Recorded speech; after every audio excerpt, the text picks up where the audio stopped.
រឿងស្ពានជ្រោយចង្វា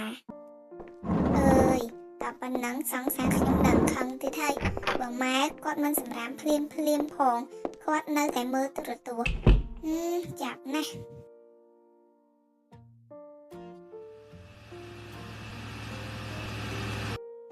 ហើយកាលណាមកនេះ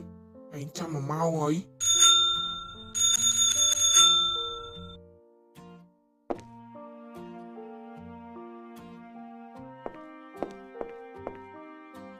ហើយអូនឯងអីក៏យូរម៉េះបងចាំឡើង1 ម៉ោងហើយនេះអូនអាឡៃដែលចប់ធ្វើកិច្ចការផ្ទះបន្តិចហ្នឹងគឺការផ្ទះច្រើនណាស់ថ្ងៃអូនធ្វើដល់រហូតហ្នឹងបានហើយជប់និយាយហើយហ្នឹងបងមានរឿងចង់ប្រាប់បងនៅជាមួយអូនឯងរាល់ថ្ងៃទៅដូចជាគ្មានរឿងចម្រើនស្អីសោះ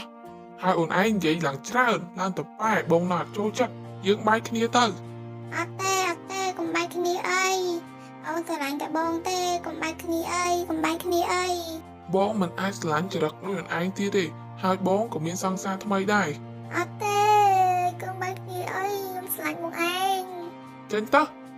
កុំមកប៉ាយើងប្រាប់ថាកុំមកប៉ាយើងកាលពីមុននឹងឯងស្អាតឥឡូវយើងរកបានតែស្អាតជាងនឹងឯងហើយមានលុយទៀតណាមិនទៅកុំមកតាមយើងទៀតប្រយ័ត្នយើងទ្រាំបាន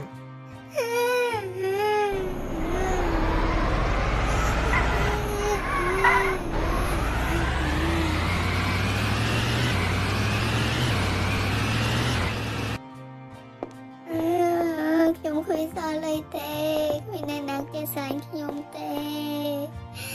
ខ្ញុំដូចនៅមានន័យអីទៀត